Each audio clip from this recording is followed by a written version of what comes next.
Assalamu alaikum warahmatullahi wabarakatuh. Mimi Badru Adam ni kiongozi wa Zanzibar Haji Traveling Agents.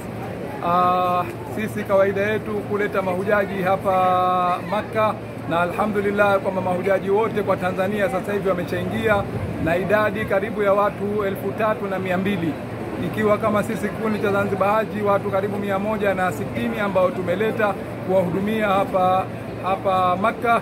Na mwito wangu kwa watu wote ambao wanataka kuja wajitahidi waje na mapema, wasisubiri mpaka wamezeeka au wakaja wakawa wagonjwa, kwa sababu hija inahitaji watu ambao kwa kiban ambao watakuwa wanaweza kufanya hiyo ibada wenyewe, na inahitaji kuwa na nguvu, kwa sababu kutokana na hali ya hewa ya hapa joto inafika mpaka 48 49. Kwa hivyo hiyo ndo wito wangu mkubwa sana.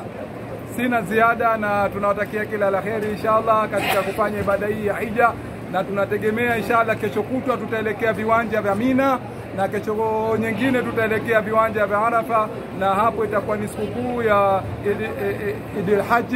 Kwa hivyo nawatakia kila la kheri inshallah.